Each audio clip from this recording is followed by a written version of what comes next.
ವಿನಯ್ ಕುಲಕರ್ಣಿ ಅವರ ರಾಜಕೀಯ ಭವಿಷ್ಯದ ಆಂಗಲ್ನಲ್ಲಿ ಕೂಡ ನಾವಿದೀಗ ಒಂದಷ್ಟು ಅಪ್ಡೇಟ್ಸ್ ಅನ್ನ ನಿಮ್ಮ ಮುಂದೆ ಇಡ್ತಾ ಇರೋದು. ಜೀವಾವಧಿ ಶಿಕ್ಷೆಯ ಹಿನ್ನೆಲೆ ವಿನಯ್ ಕುಲಕರ್ಣಿ ಶಾಸಕ ಸ್ಥಾನ ರದ್ದಾಗಿದೆ. ಧಾರವಾಡ ಗ್ರಾಮೀಣ ಕ್ಷೇತ್ರದ ಶಾಸಕರಾಗಿದ್ದಂತ ವಿನಯ್ ಕುಲಕರ್ಣಿ ಕೊಲೆ ಪ್ರಕರಣದ ಅಪರಾಧಿಯಾಗಿರುವಂತ ಕಾರಣ ಅವರ ಶಾಸಕ ಸ್ಥಾನ ರದ್ದಾಗಿದೆ.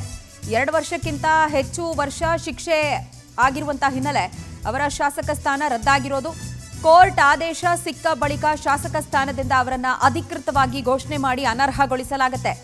ಜನಪ್ರತಿನಿಧಿಗಳ ಕಾಯ್ದೆಯ ಸೆಕ್ಷನ್ 8 ಸಬ್ಸೆಕ್ಷನ್ 4 ಪ್ರಕಾರ ಶಾಸಕ ಸ್ಥಾನವನ್ನ ರದ್ದು ಮಾಡಲಾಗುತ್ತೆ. ಜನಪ್ರತಿನಿಧಿಗಳ ಕಾಯ್ದೆ ಸೆಕ್ಷನ್ 8 ಸಬ್ಸೆಕ್ಷನ್ 4 ಈ ಕಾಯ್ದೆ 1951 ಈ ಕಾಯ್ದೆಯ ಅನ್ವಯ ಇದೀಗ ಅವರ ಶಾಸಕ ಸ್ಥಾನವನ್ನ ರದ್ದು ಮಾಡಲಾಗುತ್ತೆ. ಬರೀ ಇಷ್ಟು ಮಾತ್ರ ಅಲ್ಲ, ಇದೀಗ ವಿನಯ್ ಕುಲಕರ್ಣಿ ಜೀವಾವಧಿ ಶಿಕ್ಷೆಗೆ ಗುರಿಯಾಗಿರೋದು. ಸೊ ಅವರ ರಾಜಕೀಯ ಭವಿಷ್ಯ ಆಲ್ಮೋಸ್ಟ್ ಖತಮ್ ಅಂತಾನೆ ಇಲ್ಲಿ ಅಂದ್ಕೊಳ್ಬೋದು. ಬಟ್ ಸ್ಟಿಲ್ ಅವರು ಹೈಕೋರ್ಟ್ಗೆ ಮೇಲ್ಮನವಿ ಸಲ್ಲಿಕೆ ಮಾಡ್ಕೊಳ್ತೀವಿ ಅಂತ ಹೇಳ್ತಿದ್ದಾರೆ. ಆ ಬಗ್ಗೆ ಕೂಡ ಚರ್ಚೆಯನ್ನು ಮಾಡ್ತಿರೋದ್ರಿಂದ ಅಲ್ಲೂ ಕೂಡ ಒಂದಷ್ಟು ಕನ್ಸ್ಟ್ರೆಂಟ್ಸ್ ಇದೆ.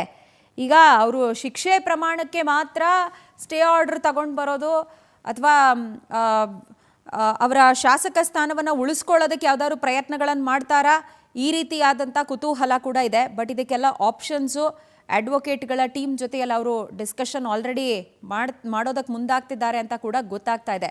ಒಟ್ಟಾರೆ ಈಗ 2 ವರ್ಷಕ್ಕಿಂತ ಹೆಚ್ಚು ವರ್ಷ ಶಿಕ್ಷೆ ಆಗಿರುವಂಥ ಹಿನ್ನೆಲೆ ಅವರ ಶಾಸಕ ಸ್ಥಾನ ರದ್ದಾಗ್ತಾ ಇದೆ.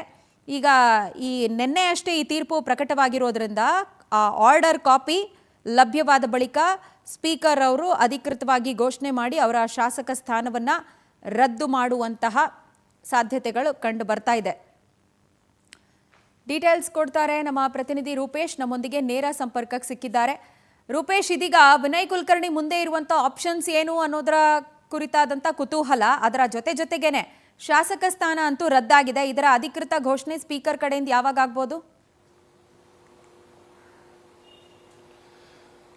ಪ್ರಜ್ವಲ, ವಿನಯ್ ಕುಲಕರ್ಣಿ ಈಗ ದೊಡ್ಡ ಮಟ್ಟಿಗೆ ಕ್ರಿಮಿನಲ್ ಪ್ರಕರಣದಲ್ಲಿ ಸಿಲುಕಿ ಹಾಕೊಂಡಿದ್ದಾರೆ. ಹೀಗಾಗಿ ಪ್ರಕರಣ ಯೋಗೇಶ್ ಗೌಡ ಕೊಲೆ ಪ್ರಕರಣಕ್ಕೆ ಸಂಬಂಧಪಟ್ಟಂತೆ ಈಗ ಅವರು ಜೀವಾವಧಿ ಶಿಕ್ಷೆಯನ್ನ ಅವರು ಈಗ ಅನುಭವಿಸ್ತಾ ಇದ್ದಾರೆ. ಹೀಗಾಗಿ ಪರಪ್ಪನಗರ ಜೈಲಿಗೆ ಹೋಗಿದ್ದಾರೆ. ಯಾವತ್ತು ನಿನ್ನೆ 4:20 ಸುಮಾರಿಗೆ ಆದೇಶ ಹೊರಬಿತ್ತು. ಆ ಆದೇಶದಿಂದಲೇ ಈಗ ಇಲ್ಲಿ ಶಾಸಕ ಸ್ಥಾನದಿಂದ ಅನರ್ಹಗೊಂಡಿದ್ದಾರೆ ವಿನಯ್ ಕುಲಕರ್ಣಿ ಅವರು. ಈಗ ಇರ್ತಕ್ಕಂಥ ಪ್ರಶ್ನೆ ಅಂತ ಜನಪ್ರತಿನಿಧಿ ಕಾಯ್ದೆ ಹೇಳುತ್ತೆ 2 ವರ್ಷಕ್ಕೆ ಅಥವಾ 2 ವರ್ಷಕ್ಕಿಂತ ಹೆಚ್ಚು ಕಾಲ ಜೈಲಾದ್ರೆ ಅವರಿಗೆ ಶಾಸಕ ಸ್ಥಾನ ರದ್ದಾಗುತ್ತೆ ಅಂತ ಹೇಳಿ. ಹೀಗಾಗಿ ಜೀವಾವಧಿ ಶಿಕ್ಷೆ ಅವರಿಗಾಗಿದೆ. ಹೀಗಾಗಿ ಈಗ ಸ್ಪೀಕರ್ ಅವರು ಕೆಲವೇ ಗಂಟೆಗಳಲ್ಲಿ ಈಗ ಆದೇಶವನ್ನು ಹೊರಡಿಸ್ತಾರೆ. ಅವರು ಶಾಸಕ ಸ್ಥಾನದಿಂದ ಅನರ್ಹಗೊಂಡಿರುವ ಬಗ್ಗೆ ಅಧಿಕೃತವಾಗಿರತಕ್ಕಂಥ ಮಾಹಿತಿಗಳನ್ನ ಡಾಕ್ಯುಮೆಂಟೇಶನ್ ಗಳನ್ನ ಅಥವಾ ಆದೇಶ ಪತ್ರವನ್ನ ರವಾನಿಸ್ತಾರೆ. ಅವರು ಅಧಿಕಾರ ಕಳ್ಕೊಂಡಿದ್ದು ಯಾವತ್ತು ಆದೇಶ ಹೊರಬಂತು ಅವತ್ತೇ ಅಧಿಕಾರವನ್ನು ಕಳ್ಕೊಂಡಿದ್ದಾರೆ. ಮೊದಲು 3 ತಿಂಗಳು ಬಫರ್ ಪೀರಿಯಡ್ ಅಂತಿತ್ತು. ಅವರು ಹೈಕೋರ್ಟ್ಗೆ ಹೋಗಿ ಮೇಲ್ಮನವಿಯನ್ನ ಸಲ್ಲಿಸಿ ಅವರೀಗ ಸ್ಟೇ ತರಬಹುದಿತ್ತು. ಆದ್ರೆ ಈಗ ಸ್ಟೇ ತರಲಿಕ್ಕಿಂತ ಮುಂಚೆನೆ 2013ರಿಂದ ಸ್ಟೇ ತರಲಿಕ್ಕಿಂತ ಮುಂಚೆನೆ ಇಲ್ಲಿ ಶಾಸಕ ಸ್ಥಾನ ಅನರ್ಹ ಆಗುತ್ತೆ ಅಂತ ಹೇಳಿ ಒಂದು ಕೋರ್ಟ್ ತೀರ್ಪುಗಳು ಕೊಟ್ಟಿದೆ. ಹೀಗಾಗಿ ಆ ತೀರ್ಪಿನಂತೆ ಶಾಸಕ ಸ್ಥಾನ ಅನರ್ಹ ಆಗಿದೆ. ಈಗ ಅವರ ವಿರುದ್ಧ ಕೊಲೆ, ಒಳಸಂಚು, ಸಾಕ್ಷ್ಯನಾಶ ಸೇರಿ ಬೇರೆ ಬೇರೆ ಪ್ರಕರಣಗಳು ಇರೋದ್ರಿಂದ ಅವರು ಒಟ್ಟು ಈಗ ಉದಾಹರಣೆಗೆ ಜೀವಾವಧಿ ಶಿಕ್ಷೆ ಅಂತ 14 ವರ್ಷ ಶಿಕ್ಷೆಯನ್ನು ಅನುಭವಿಸಲೇಬೇಕು. ಅದಾದ ಬಳಿಕ ಸರ್ಕಾರ ವಿವೇಚನೆಯನ್ನ ಬಳಸಿಕೊಂಡು ರಿಲೀಸ್ ಮಾಡಬಹುದು, ಬಿಡಬಹುದು. ಸರ್ಕಾರ ಅಥವಾ ಜೈಲಿನ ಮ್ಯಾನ್ಯಲ್ಗೆ ಬಿಟ್ಟಂತ ವಿಚಾರ.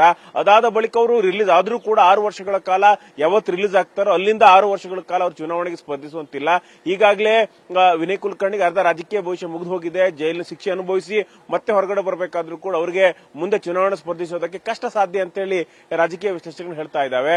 ಹೀಗಾಗಿ 14 ವರ್ಷ ಅವರಿಗೆ ಆರೋಗ್ಯವಾಗಿಯೂ ಕೂಡ ಅಷ್ಟು ಸದೃಢ ಆಗಿರೋದು ಕಷ್ಟ ಅಂತ ಹೇಳಿ ಒಂದಿಷ್ಟು ಚರ್ಚೆಗಳು ಈಗಾಗಲೇ ಆರಂಭವಾಗಿದೆ.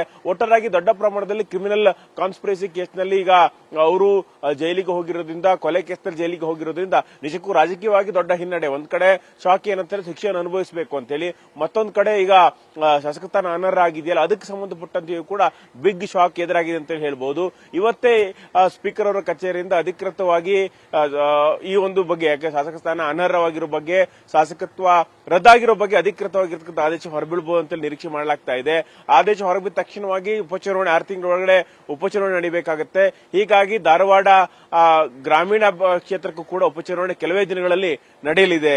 ಪ್ರಜ್ವಲ. Fine Rupesh, thanks for the information.